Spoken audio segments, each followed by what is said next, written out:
Carpe Diem. 2 words. Written by one guy, in one poem, over 2,000 years ago. And you've seen them on a coffee mug this week.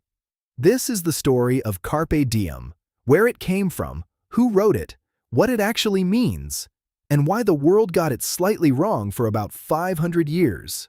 Our guy is named Quintus Horatius Flaccus. You can just call him Horace, born in 65 BC, small town, southern Italy. Nobody had heard of him yet. His dad was a freed slave, an auctioneer, a man who worked every single day of his life so his son could get an education in Rome. And Horace didn't waste it. He studied hard. He was sharp, funny, self-aware, the kind of guy who'd roast himself before you even got the chance. But then, Rome exploded. Civil war. Julius Caesar had just been stabbed in the Senate. Thanks, Brutus. And now 2 sides were tearing the empire apart, fighting over who gets to be in charge. Horace grabbed a sword and fought, on the losing side, against the future first emperor of Rome. Not great. He later wrote a poem, joking, about how he dropped his shield and ran away from the battlefield. The man literally wrote self-deprecating war poetry, iconic behavior. After the war, Horace had nothing, no money, no connections, no future. He got a government accounting job just to eat. But he kept writing, and slowly, a man named Maecenas noticed. Wealthy, powerful, the most important arts patron in all of Rome. He read Horace's work and said, "Yeah, this one." He gave Horace a farm in the Sabine Hills, outside the city, outside the noise, just hills, fresh air, and silence. And that is where Horace wrote the poem that changes everything.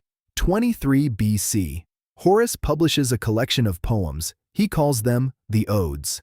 And in Book 1, Poem 11, he writes to a woman named Lucanoe.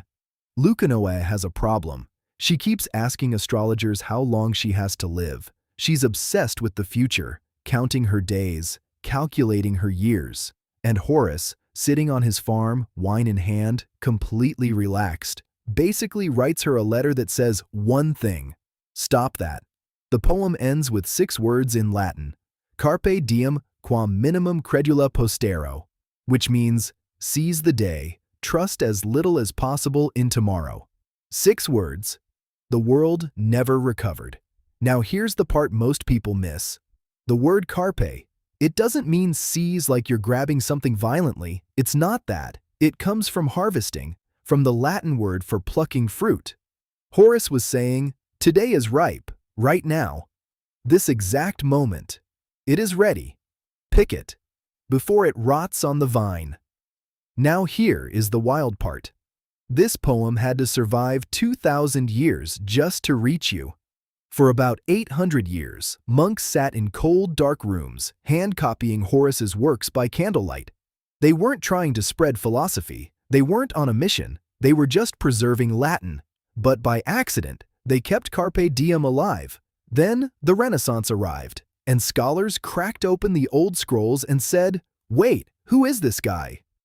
Suddenly, Horace was everywhere. Carpe Diem became a rallying cry for artists, for writers, for anyone who was tired of being told to wait for heaven before they started enjoying their life. It passed through the centuries like a baton, sometimes quiet, sometimes loud, always there. And then, in 1989, a film called Dead Poets Society put it on screen. A teacher stands on a desk, quotes poetry, dares his students to actually live their lives. And the whole world remembered those 2 little words, all at once. But here's where it gets complicated. A lot of people hear Carpe Diem and think it means, forget tomorrow, do whatever you want, no rules, no consequences, pure chaos. That is not what Horace said. He didn't say ignore the future. He said, don't be consumed by it. Don't spend the day you actually have worrying about a day that hasn't come yet. Don't waste today being anxious about tomorrow. It's not recklessness, it's presence. It's the difference between ignoring the future and not being imprisoned by it. A freed slave's son, a soldier who ran away, a farmer with a quill and a glass of wine. He wrote 6 words, and 2,000 years later, those words are still arriving. What are you doing right now? With today? With this moment? Carpe Diem.